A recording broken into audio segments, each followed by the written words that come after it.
ഭൂമിയിലെ ഏറ്റവും വലിയ ജീവിയാണ് നീലത്തിമിംഗലം. ഏകദേശം 35 മീറ്റർ നീളവും 181 മെട്രിക് ടണ്ണിലധികം ഭാരവും ഉണ്ടാവും ഇവയ്ക്ക്. നീല കലർന്ന ചാരനിറത്തോടെയാണ് ഇവയെ കാണുക.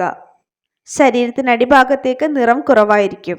ഇവയുടെ 4 ഉപജാതികളെ ഇതുവരെ തിരിച്ചറിഞ്ഞിട്ടുണ്ട്. പ്രധാന ഭക്ഷണം ചെമ്മീൻ പോലുള്ള ക്രില്ലുകളാണ്. ആർട്ടിക് ഒഴികെയുള്ള എല്ലാ സമുദ്രങ്ങളിലും നീലത്തിമിംഗലങ്ങളെ കാണാം.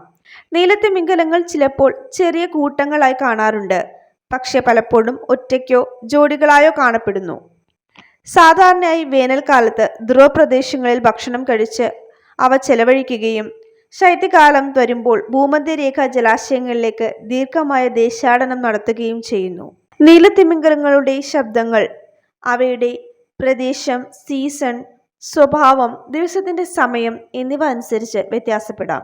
19-ാം നൂറ്റാണ്ടിന്റെ അവസാനം വരെ ഭൂമിയിലെ മിക്കവാറും എല്ലാ സമുദ്രങ്ങളിലും നീലത്തിമിംഗലം ധാരാളമായി ഉണ്ടായിരുന്നു. 2018 മുതൽ ഇവയെ വംശനാശ ഭീഷണി നേരിടുന്നവയായി രേഖപ്പെടുത്തിയിട്ടുണ്ട്. കപ്പൽ അപകടങ്ങൾ, മലിനീകരണം, കാലാവസ്ഥാ വ്യതിയാനം തുടങ്ങിയ ഭീഷണികൾ നീലത്തിമിംഗലങ്ങൾ നേരിടുന്നു.